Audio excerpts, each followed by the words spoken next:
माऊली, आपण आईबद्दल जेव्हा जेव्हा विचार करतो तेव्हा तेव्हा डोळ्यासमोर येते ती असीम शक्ती. आपल्या मुलांच्यासाठी वाटेल त्या संकटाचा सामना करू शकणारी असीम शक्ती. त्या शक्तीचा आवाका एवढा मोठा असतो माऊली की जगातली कोणतीही शक्ती त्याच्या समोर हार पत्करेल. अमृतापेक्षा मधुर, पाषाणाहून अधिक कणखर आणि चंद्राहून अधिक शीतल अशी असते आईची माया.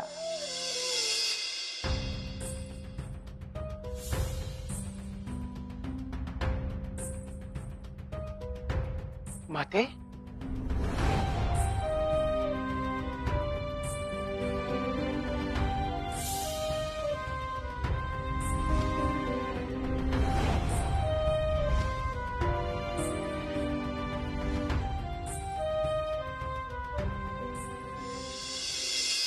प्रणाम युवराज. युवराज, युवराज,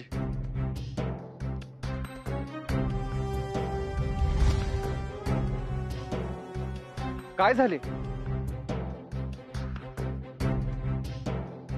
काही नाही. सेनापती, आपण ज्या कार्यास गेला होता त्याचे काय झाले? या गावातील एका घरी आपली मुक्कामाची सोय झालेली आहे.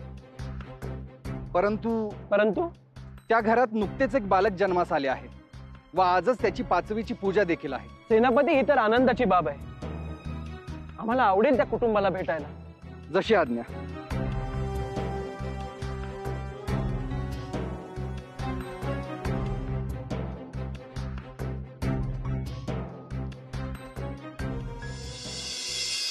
अलभ्य लाभ, अलभ्य लाभ. त्या गरीबाच्या गृहात आपण येणे केलेत.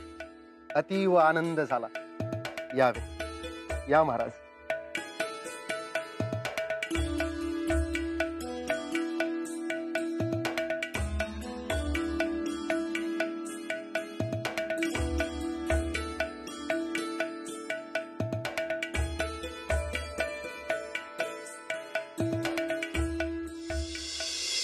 रमाकांत, आमच्या मनी एक शंका येते आहे. आपले गृह अशा रम्य ठिकाणी असून देखील या गृही ही भयान शांतता आणि हे औदासीन्य का? यामागे काही कारण? होय महाराज, अचूक ओळखलेत आपण. ही शांतता, हे औदासीन्य, हे सारे शापित आहे, जे दुर्दैवाने माझ्या नशिबी आले आहे. खूप पूर्वीपासून ह्या घराला जणू शाप आहे, पुत्र वियोगाचा. हे घर पुत्रहीन आहे. आजवर मला अनेक वेळा अपत्य प्राप्ती झाली, परंतु त्यातील एकही अपत्य जिवंत नाही राहू शकले. त्याहून दुर्दैवी बाब अशी, हे प्रत्येक अपत्य 5वीची पूजा झाली की त्या पहाटेच या जगाचा निरोप घेत असे. काय? किती विचित्र योगायोग आहे हा. होय महाराज. काय तर देवी सटवाई येतात 5वीच्या पूजेला. अपत्याचे प्राक्तन लिहून जातात. ते काय लिहितात हे आजवर समजले नाही आम्हाला. कारण ते पाहायला दुसऱ्या दिवशी ते अपत्य जिवंत नसते. कधी कधी वाटतं तर सटवाई देवी आणि जिवती देवी यांना भेटावं आणि विचारावं, असे काय पाप घडले या हातून, काय प्रायश्चित आहे ते तरी सांगावे. कधी थांबणार हे दुष्टचक्र? रमाकांत, शांत व्हा. असे निराश होऊ नका. आम्हास समजले आहे की आजही आपणाकडे 5वीची पूजा आहे, होय ना? होय महाराज, आजच आहे. आणि मी मनोमन अशी प्रार्थना करतो की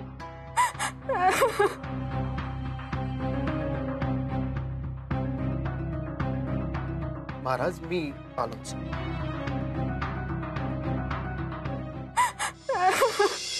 माई, शांत हो.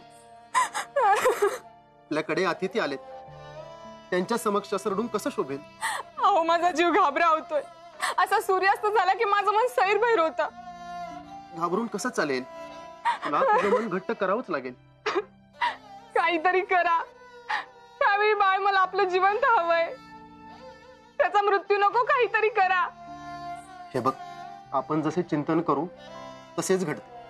आजवर तेच करत आलो ना. राहिली का आपली आपत्ती जिवंत? नाही ना. मी काय म्हणते, त्यावेळी आपण ती पूजाच नको मांडायला. म्हणजे ती सटवय आणि जीवती देवी यांचं आगमनच नाही होणार. आणि नंतर आपण आपल्या बाळाला घेऊन या वास्तूतून कुठेतरी दूरशी जाऊ. तुझी आगतिकता मी समजू शकतो, परंतु त्या देवी आहेत, त्यांच्यापासून आपण कसे पळणार? संपूर्ण सृष्टीमध्ये त्या संचार करत असतात, त्या आपल्या मागे येणारच. मग यावर उपाय काय? नियती पुढे, ईश्वरा पुढे कोणाचे काय चाललंय? आजची ही रात्र आली, त्यात जे होईल ते पाहत राहायचं. येणाऱ्या परिस्थितीला सामोरे जाणे वाचून आपल्या हातात दुसरे काहीही नाही. शांत हो.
किती कठोर वाटले तरी उचलावी लागतात ग ही पावलं. मनावर ठेवून दगड सांगते, इतकं दुर्दैवी अजून कोणी नाही पाहिलं. कुणाच्या नशिबी जीवन तर कुणाच्या नशिबी मरण. नको वाटले तरी ह्याही अपत्याचे होणार जीवन हरण. बघवत नाही ग त्या मातेचा चेहरा मला. नियती पुढे खरेच ती ठरतीये सदा अबला.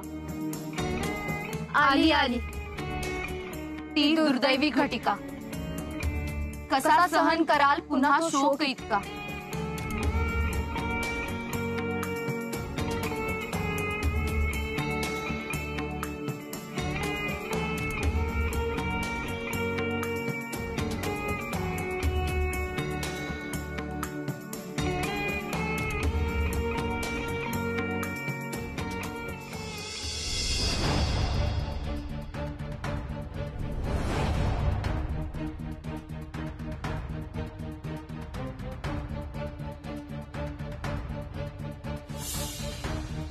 बघ बघ सटवाई, कसे समाधानी दिसते आहे हे बालक.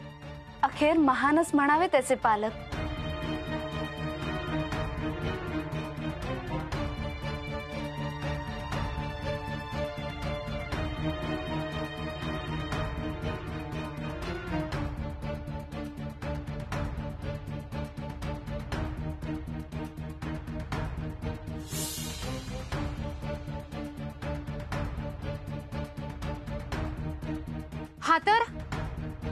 हा तर तोच भाग्य ज्याचे महान होते. खरेच, परंतु अधिष्ठान तर याचे हे नव्हते. नियती कोणास कुठे घेऊन येईल जाणता येत नाही. या बालकाचे आता पुढे काय होईल हे देखील सांगता येत नाही. आता आपण काय करावे हा पेच आहेच. आपल्या समक्ष आपले ध्येय स्पष्ट दिसते आहेच. तसे नाही. जर आपल्याला त्या नवजात शिशूचे हरायचे असतील प्राण, तर ओलांडून जावे लागेल या तरुणास जसे उंबरठ्यावरील माप.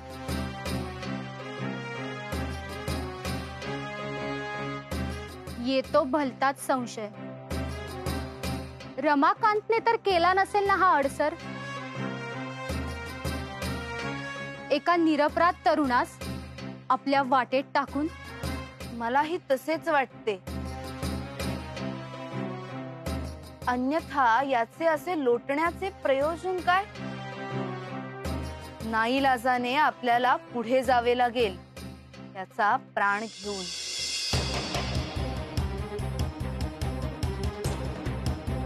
कोण कुठले रे तू बालक? तुझा मृत्यू तुला इथे घेऊन आला दुर्दैवाने. अखेर हे नकोसे कृत्य घडवावे लागते आहे जड अंतकरणाने.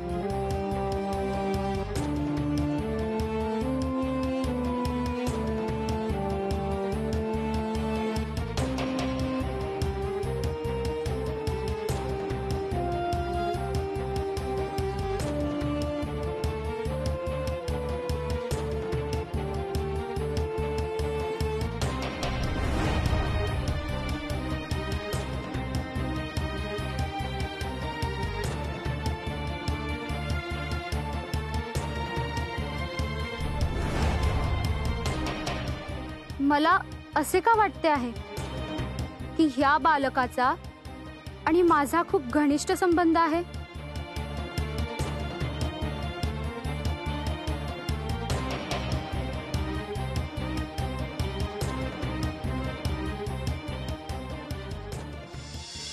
थांब कटवाई.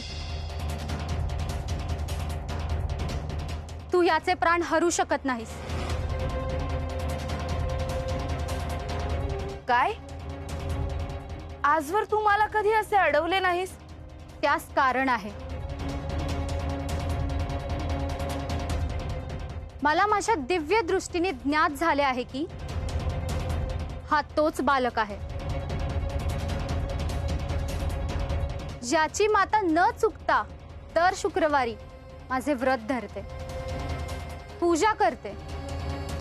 हे नवसाचे मूल आहे. असेल, परंतु आता तो आपल्या कार्यात अडसर ठरतो आहे. त्याचे काय? पण आपण त्या मातेच्या पूजेचा अपमान करतो आहोत. त्याचे काय? जी माता न उतता न मातता आपली पूजा करते आहे. हा वसा तिने सोडलेला नाही. मनोभावे तिने हे व्रत जपले आहे.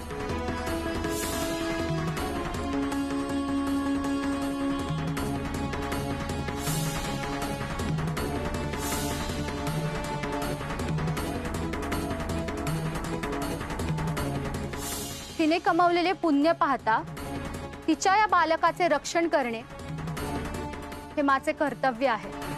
तुझे मत अगदी योग्य आहे. परंतु या बालकास असे जिवंत सोडले तर मला आत जाता येणार नाही आणि त्या नवजात शिशूचे प्राण हरणे अशक्य होईल. व्रतभंगाचे अनुचित कृत्य करण्यापेक्षा हे योग्य आहे की आपल्या कर्तव्यावर पाणी सोडणे.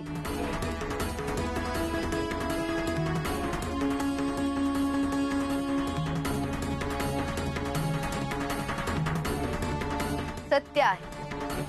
या अजाण बालकास ज्ञात देखील नसेल की त्याने कुणाचे तरी प्राण वाचवले आहे.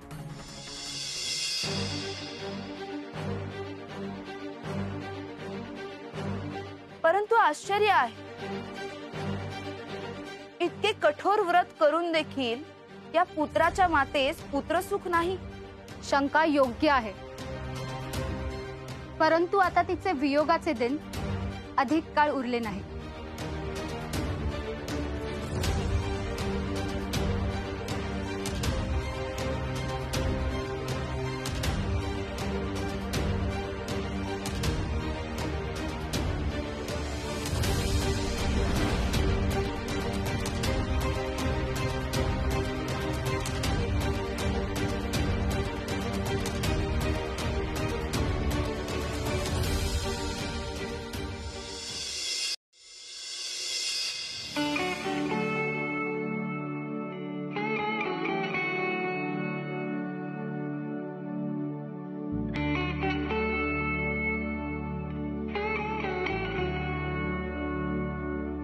क्षमस्व.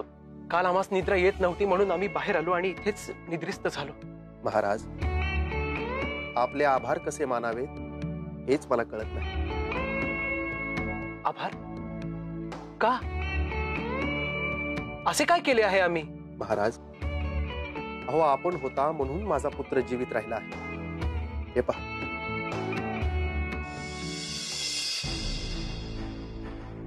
आपण वाटेत असे निजलात म्हणून सटवाई आणि त्या जिवती देवी आपल्याला ओलांडून आत येऊ शकल्या नाही. थांब सटवाई, तू याचे प्राण हरू.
आमच्या पुढील प्रवासाची घटिका समीप आली आहे.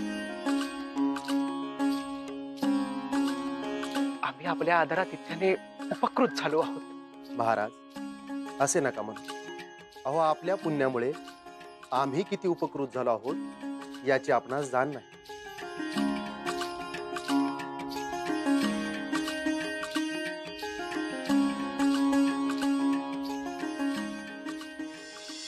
बाहुली, तहानलेल्याला पाणी मिळू नये हा नियतीचा आवडता खेळ आहे.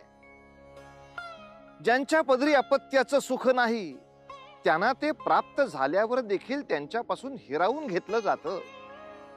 आणि हे जर विधी लिखित असेल तर त्यापुढे मात्र आपण हतबल असतो.